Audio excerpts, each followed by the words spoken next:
আপোনাৰ বাবে মই বহুপৰ অপেক্ষা কৰিছোঁ। আপোনাৰ বাবে মই বহুপৰ অপেক্ষা কৰিছোঁ।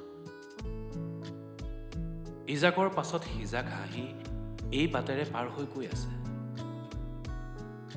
কিন্তু আপুনি নগলে যে পাৰ হৈ এই বাটত এতিয়াও পোহৰ নপৰে। নিচা লগা ৰাতি আপোনাৰ বাবেই বিমূৰ্ত হৈ পৰে এই চহৰ।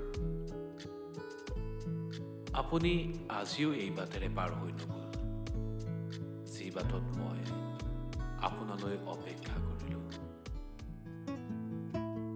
মই অপেক্ষা, সেইটো মোৰ ঘৰ। মোৰ ছাদৰ পৰা গোটেই চহৰখন দেখা পোৱা যায়।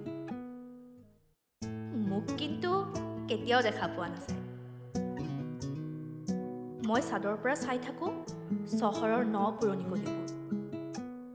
আচৰিত, মোৰ বাবে ব্যাকুল হৈ পৰে একোখন আদহীয়া চহৰ।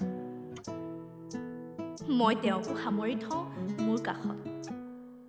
তেওঁতো নাজানে মোক কেতিয়াও দেখা পোৱা নাযায়। মই কেতিয়াবা নামি আহোঁ, গলিত ৰৈ ফুচকা খাওঁ। কোনোবাই যদি মোৰ হাতত খুজি দিয়ে একোটা ৰঙীন পুতলা, মই আলফুলে ৰাখি থওঁ মোৰ কাষত। তেওঁতো নাজানে মোক কেতিয়াও দেখা পোৱা নাযায়। মোৰ বাবে কোনোবাই দীঘলাই দাড়ি হৈ পৰে বহেমিয়ান। মোৰ দৰে দীঘল দাড়ি আৰু কোনে ভাল পায়? মোৰ ঘৰৰ ছাদৰ পৰা গোটেই চহৰখন দেখা পায়।